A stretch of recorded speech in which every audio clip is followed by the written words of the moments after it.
Bonjour. Alors aujourd'hui, je vous présente un extrait de Le Palais des Illusions de Sissi Mahon, un préquel de sa série Paris des Limbes. Chapitre 1. Le prédateur se tapit dans l'ombre d'une contre-allée boisée. Dans l'air doux de la nuit, les façades de pierre rayonnaient encore de la chaleur du soleil. L'été est arrivé. Depuis quand n'avait-il pas affronté le froid? Des semaines? Des mois? Il avait depuis longtemps perdu le compte des saisons.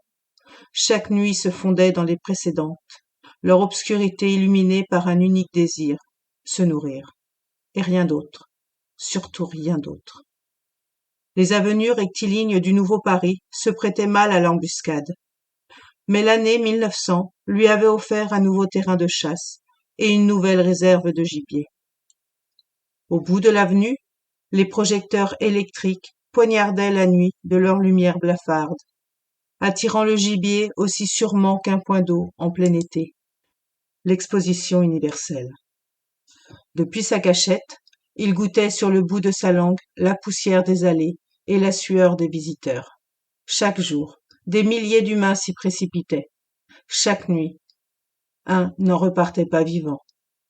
L'heure de fermeture de l'exposition approchait, et les derniers visiteurs en sortaient en groupes bruyants. Le prédateur attendait. De l'autre côté de la grille en fer forgé, le silence retomba sur l'exposition. Il avait plu dans la soirée, et de lourds nuages couraient encore dans le ciel de Paris, dissimulant plus souvent qu'à leur tour le maigre croissant de lune. Le prédateur s'en moquait. La nuit n'avait aucun secret pour lui.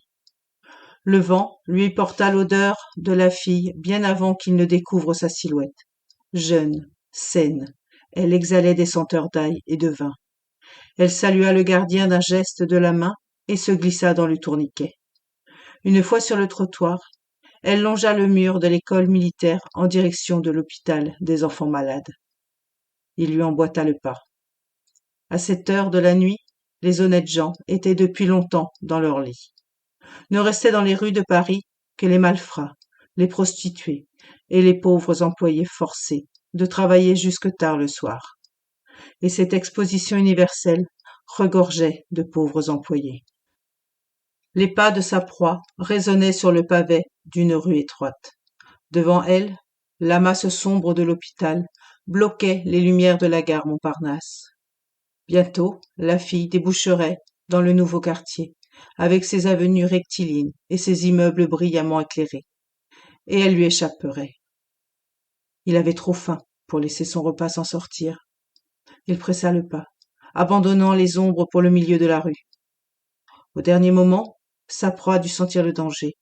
Elle se retourna, ouvrit la bouche pour pousser un hurlement. Il se mua en gargouillis avant de franchir sa gorge. La chair était souple sous les doigts du prédateur, le sang chaud sur sa langue. Des rires éclatèrent dans une rue voisine.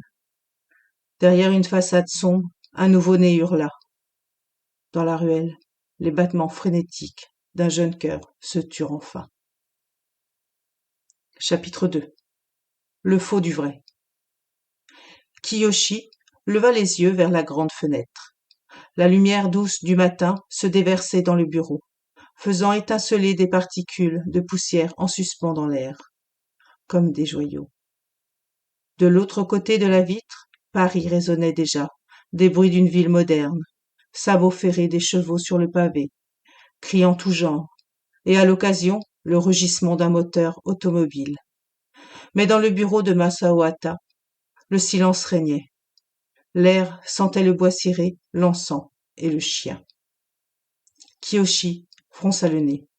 Sous le bureau, les deux Pékinois ne le quittaient pas des yeux.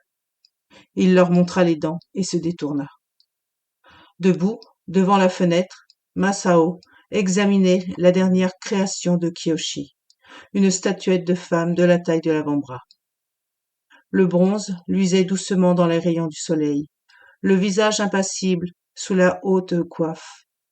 Plus bas, les plis de la toge avaient pris de l'apparence poussiéreuse du vieux bois.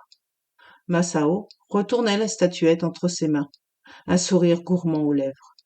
Il avait revêtu un costume occidental, le même qu'il obligeait Kiyoshi à porter tant qu'il était à Paris.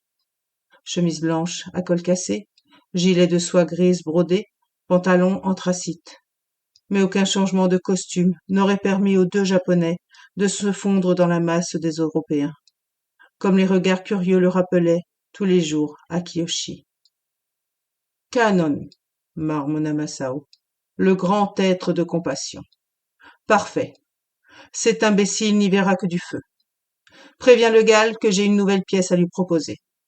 Et n'oublie pas de retirer la vraie Canon de l'exposition, cette fois. Personne ne doit savoir. Ils finiront bien par s'en rendre compte. Masao reposa brutalement la statuette sur son bureau.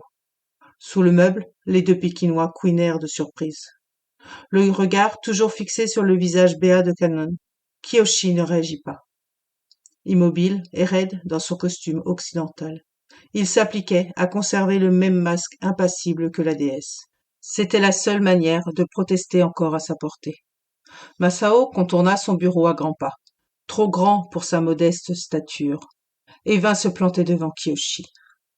Son crâne, prématurément dégarni, luisait doucement dans la lumière matinale, ses cheveux ras et bourriffés comme les plumes d'un oisillon. Malgré leur différence de taille, il tentait de toiser Kiyoshi. « Tais-toi, sale bête !» cracha-t-il. Kiyoshi laissa échapper un soupir. Il savait ce qui allait suivre. Masao lui expédia un coup de poing vicieux entre les côtes. Kiyoshi étouffa un grognement et courba l'échine. Masao agrippa sa nuque et le força à se pencher encore plus. Kiyoshi le laissa faire, jusqu'à ce que son visage soit au niveau de la poitrine de Masao. Là, sous la cravate de soie grise et la chemise de coton, il pouvait sentir la présence du joyau. Si proche, il n'avait qu'à tendre la main et... Un grognement monta depuis le tapis perçant et Kiyoshi se figea. Son regard quitta la poitrine de Masao, descendit le long du gilet brodé, du pantalon gris et des chaussures de cuir noir pour se poser sur la menace. Saleté de chien, la face écrasée. Le second Pékinois se précipita près de l'autre chaussure et lâcha un aboiement aigu. Kiyoshi tressaillit et Masao ricana. « Regarde-toi, grosse bête idiote, terrifiée par mes deux amours. Animal stupide, n'oublie pas ce que tu es et le respect que tu dois à ton maître. File maintenant et va servir le commissaire Legal. Une fois que tu auras retiré Canon de sa vitrine. » Il relâcha la nuque de Kiyoshi et lui tourna le dos. Comme il serait facile de lui briser l'échine. Mais les deux Pékinois montaient la garde. Kiyoshi sentait la puanteur de leur haleine. Une vague de dégoût le traversa. Sans un mot, il tourna les talons et quitta le bureau de son maître.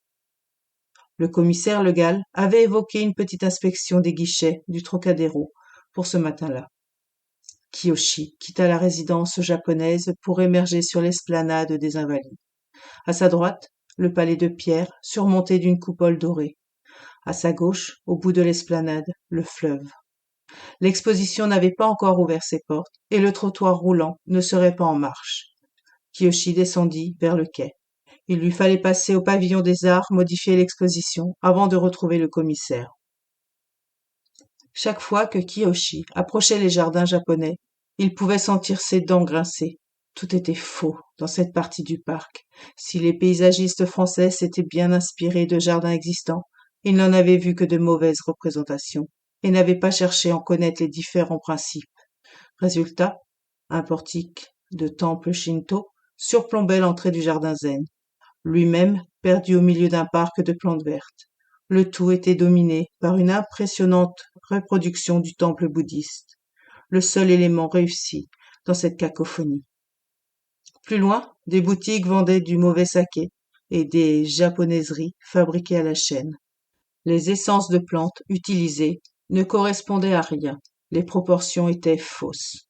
Kiyoshi réprima une grimace et passa sous le portique monumental. L'allée retenait un peu de la fraîcheur nocturne. Les pins nains embaumaient. Au cœur de l'exposition, le tohu-bohu de la capitale n'était qu'un murmure lointain. Un rossignol salua le début d'une belle journée de juin. Plus loin, un râteau raclait les gravillons blancs du jardin zen. Kiyoshi dépassa un buisson de buis et avisa une silhouette en kimono indigo et hakama gris, la tête coiffée du chignon traditionnel des guerriers. Akio-kun! Akio se retourna et sourit. Le sourire du jeune garde était le seul auquel Kiyoshi se fiait, le seul qui ne dissimulait aucune arrière-pensée. Akio quitta l'étendue des gravillons en prenant soin de n'en déplacer aucun. Il rangea son râteau contre le tronc d'un érable proche, récupéra son katana et le replaça à sa ceinture. Puis, après s'être incliné devant Kiyoshi, il partit ouvrir les portes coulissantes du pavillon. Une odeur de cèdre et d'encens les accueillit, et pour un instant Kiyoshi aurait pu se croire rentré chez lui. Dans la pénombre, les silhouettes des armures anciennes montaient la garde le long des murs. Kiyoshi inspira les parfums familiers et s'avança dans la salle encore sombre. Après les armures à l'aspect menaçant, venaient des Bouddhas au sourire bienveillant. Il les salua en silence, comme de vieux compagnons. Puis son regard tomba sur Kanon, et le charme se dissipa. Il traversa la salle et s'arrêta devant la statuette. « Un problème ?» demanda Akio. « Mon oncle veut retirer cette pièce de l'exposition. » Il souleva la vitrine pour attraper la statuette. Quand il se retourna, il faillit buter contre Akio. Le jeune homme considérait Kanon en fronçant les sourcils. « Je ne prétends pas m'y connaître en art ancien, mais les visiteurs semblent apprécier cette pièce. Ils s'arrêtent longuement devant et parlent beaucoup, même si je ne comprends pas ce qu'ils racontent. Ils l'apprécient tellement qu'ils sont prêts à la payer une petite fortune. Je sais, mon oncle veut varier les objets. Qui suis-je pour m'y opposer ? » Le regard d'Akio quitta Kanon pour croiser brièvement celui de Kiyoshi. Puis le jeune homme recula et s'inclina. Sans un mot, il suivit Kiyoshi jusqu'à l'étage. Dans un recoin de l'exposition de peinture, une discrète échelle de bois montait jusqu'à une petite trappe. Kiyoshi confia la statuette à Akio, escalada l'échelle et repoussa la trappe. Il déboucha dans le grenier qui servait de réserve. Là, dans la pénombre, des centaines d'œuvres attendaient leur heure. Il tendit la main vers le bas de l'échelle, et Akio lui passa Kanon. « Votre oncle a-t-il décidé par quoi la remplacer ? » « Je vais voir ce que nous avons. » Kanon, serré contre sa poitrine, Kiyoshi s'engagea entre les piles de boîtes de la réserve. Il trouva le coffret de la statuette et l'installa, bien calé, en vue de son retour au pays. Puis il balaya l'espace sombre du regard, la pénombre ne l'avait jamais gêné. Il connaissait par cœur le contenu des caisses de bois empilées autour de lui. Enfin, il arrêta son choix sur un dogu, une statuette de terre cuite vieille de 2 millénaires. Il prit le coffret qui la contenait et redescendit l'échelle, à pas prudents. Kiyoshi installa le dogu sur le socle jusque-là occupé par Kanon, et Akio replaça le couvercle de verre qui protégerait l'objet des Parisiens trop curieux. « Je vois que vous êtes contrarié, » remarque le garde. « Vous n'approuvez pas les décisions de votre oncle pour l'exposition ? M'as-tu déjà vu en accord avec lui ? Et pourtant vous le servez avec diligence. Comme si j'avais le choix. Voilà, pour la suite, n'hésitez pas à vous procurer le Palais des Illusions. À très bientôt. Au revoir.